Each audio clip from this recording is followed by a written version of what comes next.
Hello guys and welcome to this channel. I have been living in Italy for over 3 years right now, and there are a few common misconceptions about living in Italy that I suppose you guys have been asking about, and online most people will not tell you the truth. So here I have included all of them. I also have my notes right here so I can tell you precisely about the immigration to Italy or living in Italy, having the opportunity to actually study for a while, whether it's like for the bachelor or the master's or PhD, how it is overall.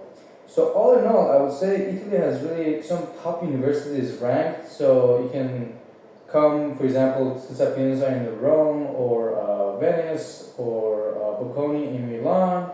There are some really good universities that we should really be honest about them. And it's a really beautiful country also. Like it has beautiful scenery, beautiful kind of monuments. I mean, what is more picturesque and spectacular than Duomo of Milan? Or Colosseum in the Rome? Or Venice? Or Florence? Or Leaning Tower of Pisa? I mean, these are really beautiful places to visit for sure. As a traveler, it's like really an experience of a lifetime, to be honest. But to stay for a longer period of time in Italy post graduation, it's not the ideal kind of scenario. Because most people would look at it as a bridge. They would come, study, and then go to another country, whether it's like a better European country that's more northern kind of European country, or a different kind of country like Australia or US or these kind of places. But you may ask why most people would not prefer to stay in Italy. There are a few different reasons. One, and for most the important one, is the economic kind of situation. In Italy, the salaries are not that high. It's quite very much mid and close to the low. The ratio has not grown, but the expenses have grown significantly in the last few decades. So it's great to actually come and visit and see, but staying for a long run, it's not the ideal kind of situation and scenario. That's why a lot of students would see it and enjoy it, and after they graduate, they would leave or they would return back home. Also, because you cannot get the Italian passport over like 5 or 6 years. In Netherlands, you can get it for 5 years. In Germany, you can get it after 8 years. You can apply for the, let's say, passport, and you can be a citizen after the examination of the language and everything, so you have been integrated in the society.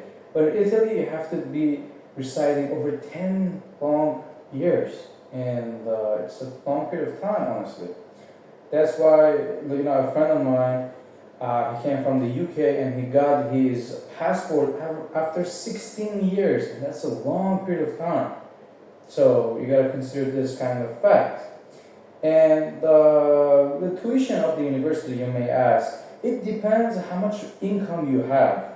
Like if you and your family, for instance, are ranked in the income bracket. For example, Fascia 1, 2, 3, it's like based on the annual income of the breadwinner of the family, whether it's yourself or your father, you have to analyze that one. And then you can send the documents through the website of the university and the edizu of each region in Italy.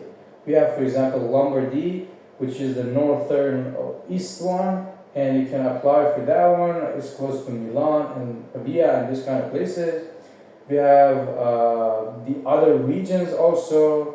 For example, Bologna, the region is Emilia-Romagna, and that place is different. So these would actually be dedicated to each part of Italy. The regions are different. And for the tuition, you should expect something around 1,000 to 4,000 per year, if that's for most what's happening. But there is one exception. If you can show them that you have low income, you will be waived from the paying of the tuition. So it will be completely free of charge to study. So it's the reason why a lot of people would choose Italy for study, because you can study for free.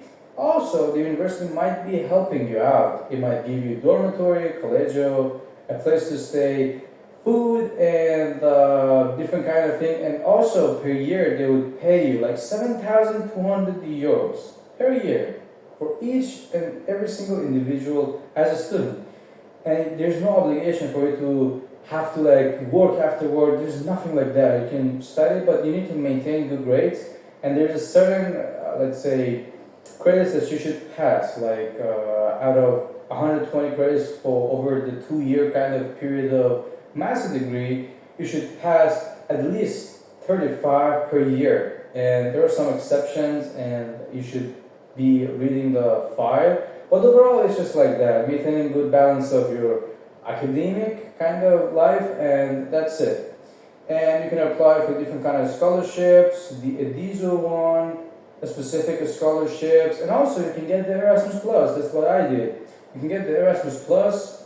You can go to a different country. You can maintain what you got here, and also for that you can get like close to, depends on the country, but a budget would be also given to you to go and venture for your academic life, and also they will pay all the expenses for living and everything. It's a great opportunity.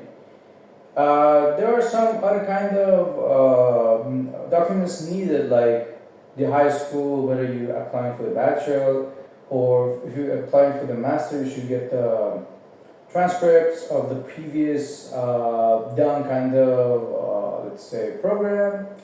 And if you're not from the EU or an English-speaking country, you should get like your IELTS or TOEFL or Duolingo, and then you should apply through the website of the university, and then of course the visa procedure that you should go to the embassy and apply for that. But these are like, you can figure out how they are, even asking ChatGPT to help you and guide you through this thing. But the point is, Italy would accept the students to come in the country, stay there for a while, and they would fund them, but there's no clear kind of path for them for the future.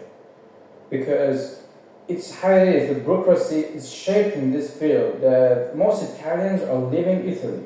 So they will say, we don't want to stay in Italy because the economy is not good, chances of getting hired is not that much, and a lot of young people are not working in Italy.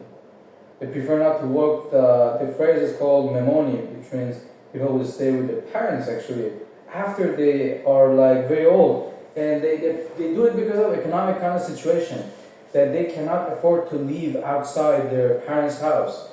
And it's a wonder way, like you should think, why are Italians living in Italy?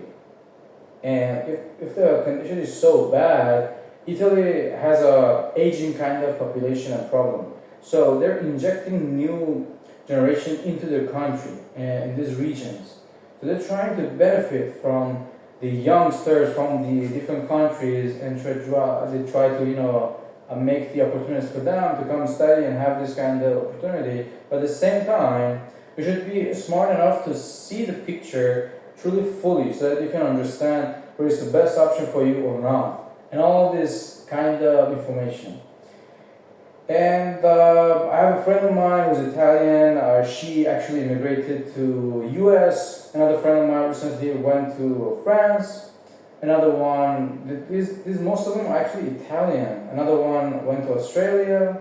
Even they themselves are leaving, and they're flocking because of the better opportunities outside. And so you should think about all these things, and then decide in a better way that you have a bigger image and picture of what was possible, what's not, what's in your best interest.